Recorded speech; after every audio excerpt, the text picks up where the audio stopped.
Let's remind ourselves of what Nigel Farage said from the Dace yesterday on what reform will do on illegal migration. But here's what we have to do to make Operation Restoring Justice actually work. We have to leave the ECHR. No ifs, no buts. It may have been a good idea 80 years ago. Frankly, it isn't today. We have to repeal the Human Rights Act of 1998, brought in by a Blair government, many of whose families seem to do rather well off the back of it. We will, for a 5-year period, disapply the 1951 Refugee Convention and any other barriers that can be used by lawyers in this country to prevent deportations, to prevent the right thing from happening. We'll create a legal duty for the Home Secretary to remove those that come illegally. And crucially, we will detain all illegal migrants who come, and we will do so immediately. Dang, look at his tan. I was just sitting there looking at the screen going, he's been down at sea, hasn't he? He's been on the boat, got a bit of sort of, wind coloration to him. Anyway, let's see how the rest of them reacted. Here's Matthew Pennycook, MP for the Labour Party. But it's got to be done, as I say, in a planned and managed way, not a chaotic and haphazard way, precisely so we can manage those pressures and ensure that we've got the right amount of accommodation. It's not putting undue pressure on communities. The very worst scenario under unplanned discharge is that we see large numbers of asylum seekers waiting for their claims to be processed, sleeping rough on our streets, putting huge pressure on local councils. And it's for this reason that while I share the frustration of residents in Epping and other communities across the country where hotels are in use, though communities across the country will not benefit from a chaotic discharge as a result of legal rulings such as the interim injunction we've seen, which is precisely why the government is intervening to become a party to that injunction to challenge it. Mate, has he ever been down Worthy Farm for Glastonbury? Because I swear on my life, about 250,000 people, all managed perfectly well in tents. So there's a solution for your sunshine instead of the hotels. Right, and let's listen. This is, to be honest, I think this is comedy skit of the week, this next one. I just couldn't, I almost spat out my brew yesterday when I first heard this clip. Take it away, Kemi. Imitation is the sincerest form of flattery. The fact is, Nigel Farage is copying our homework. We put out a deportation bill in May. The stuff that actually works and what he said has come from there. But the truth is, he is not doing the thinking, we are. And just like we've seen with the Labour governments who didn't do their thinking in opposition, there'll be a disaster in government, and in particular, a disaster on the economy. He says he wants to leave the EHCR. You haven't decided that yet. Well, you will know that in May, we got an eminent KC to review a lot of the treaties which are impacting us, deporting people who should not be in our country. And I have said that we will announce at our conference exactly what we're going to do and how. Saying you're going to leave the ECHR is not a plan. It's going to have a lot of impact on things like the Good Friday Agreement. It's going to impact on so many other laws. How do we make sure that if we have to do this, we do it in a way that doesn't destabilise our country or our economy? Only the Conservatives are working on that sort of plan. Where do I begin with that? First of all, she's like, saying we're going to leave the ECHR is not a plan. No, Kemi, that's what a plan is. Saying you're going to do something, then you figure out how to execute it. In Kemi's world, a plan is saying we don't know what we're going to do. But then also, this whole idea of, well, they're just copying what we're doing. I know I went to hospital lately, but did I secretly end up in a coma? Have I missed a couple of years or something? Did I get a knock on the head? Was it...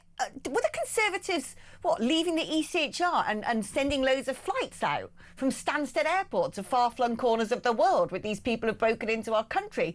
Because I must have missed that bit. Isabel, I want to get your reaction to the political reaction to all of this. It's that bit as well. I sort of didn't know whether to almost feel sorry for her because that was so bad. It was embarrassingly bad. What the heck was that green thing that she was standing next to? I don't know whether you could see it better in the image there. It looked like a kind of giant sideways wheelie bin. It was just the most cringy response to an absolutely barnstorming performance by Nigel Farage today. And I tell you what, you know, the front pages of the papers today across the board, near enough across the board, will have made terrifying reading for the Conservatives, because, you know, there was very, very wholesale coverage of the Farage plan. And I don't think that anybody was saying, oh, look, that looks like it was just cut and pasted from the Conservatives' plan that, by the way, they had 6 years to actually do something and never really actually did anything. And but how many times have you heard Conservative politicians say, well, we might leave the ECHR? I've been hearing that since about, I don't know, 2015, maybe even before that. I remember it before then. I remember actually when David Cameron was Prime Minister and Theresa May was the Home Secretary, and it was the UK's opportunity as a rotation at being at the top of the European Council. And she was saying then we were going to leave the ECHR and get a British Bill of Rights because of old Hook Hand. That never happened. Well, there was also a case, wasn't there, about a guy that got, and I remember Theresa May at a Conservative Party conference saying, and I am not making this up, you know, some bloke gets to stay in the UK because of his pet cat. Do you remember that? Mm-hmm. That was the whole kind of scandal, because it turned out it wasn't just because of the pet cat. But anyway, the point was, for the last 10 years or more, the Tories have been banging on about how they might leave the ECHR. Sorry, guys, no one is listening to what you might do anymore. And they're certainly not giving you any credit for saying, well, this was originally our plan that Farage has just stolen. Well, then why didn't you actually do it? You had the power. What? Exactly. And actually, let's go to this other, I was going to say interesting turn of events. It isn't. The Taliban have just used an opportunity to say they're ready and willing to work with Nigel Farage to accept Afghans who have been deported from the UK. I mean, Germany's sending people back to Afghanistan, it turns out. So they must have had a chat with the tally. And of course, I have a feeling, I predict that this is now going to be the go-to line that the Labour Party is, you, Nigel Farage, who wants to work with the Taliban. You know, that's they're going to go to this all the time, aren't they? But what is quite striking about all of this isn't so much what the Taliban have said, but the fact that in the process of potentially deporting people to Afghanistan, we had that ridiculous situation with the data breach of 27,000 people suddenly on a list with the legal right to be here. We don't know who half of them are, and some of them are bringing 100 family members. I mean, we didn't have 27,000 people interpreting for us in Afghanistan. You know, I don't know the total number of interpreters that worked for the British Armed Forces, but it was not even a tenth of that, I shouldn't think. So this was just complete lunacy. The whole thing was a complete mess, wasn't it? The handling of that data and the data breach and so on. And I'm sorry, you know, you can't, if you are being given sanctuary, if you're being given refuge in our country, it's a very extreme situation that you're claiming. Nobody needs 20 relatives with them. I mean, you're lucky if you can bring one or two, you know, perhaps a spouse and children. And that's it as far as I'm concerned. You don't get to bring your granny, you don't get to bring your aunties. The case is about you and your immediate next of kin. And I've no idea how we could have gone down the route of allowing people to bring multiples. But, you know, we've done this in the different parts of the immigration system, something I'm always going on about, and I'll keep going on about it because it's absolutely ridiculous. How come students, people who come here, foreign nationals who come here on student visas, are allowed to bring dependents? It's crazy. You're a student. Yeah. By definition, you're busy studying. So you can't have any dependents. That's not a thing. Yeah. And yet it is. No, I totally agree with you. If someone's coming over to sort of like, you know, break the mysteries of nuclear fission, doing a PhD at Oxford, and they want to bring a bit of family, fine. But you can't just come over and do a Mickey Mouse degree in business studies down the University of Made Up Visas and bring, you know, your nan and your next door neighbour with you. It's mental. Talking about, you know, reaction to what has been, I think, a very successful press conference for Reform UK. I think it's very canny as well to do it during that summer break when everyone's caught napping. As somebody who doesn't seem to be in agreement that this is quite what the UK needs and potentially thinks that they can do one better, oh, weren't they active on WhatsApp last night, pinging everybody with a phone? Mr. Ben Habib, who seems to have courted the endorsement of Elon Musk. And I thought to myself, I've just got to ask Isabel about that. What do you make of it? What I make of this, and I'm sure Ben will take this in the spirit that I mean it, because, you know, you and I have both worked with Ben in the past, and I fundamentally think that he is a good guy and he means well. But politics is the art of the possible.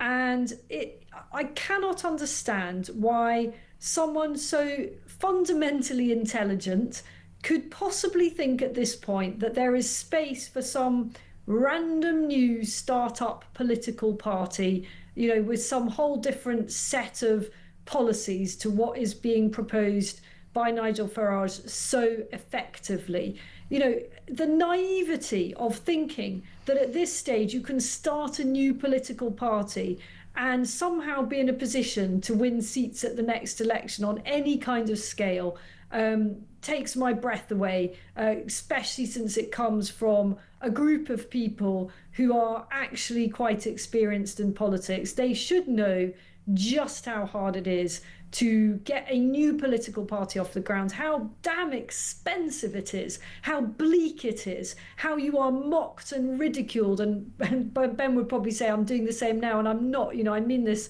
respectfully. It is really, really tough to build a new political party. And to get where Reform has now is beyond the wildest dreams of many on the right. So let's go with it. Everybody who shares the agenda should be throwing their weight behind it, rather than, you know, fancying themselves as able to start up some whole new little thing, even if they can pull in some supporters in America, whatever. You know, come on, guys, be realistic. This is going nowhere.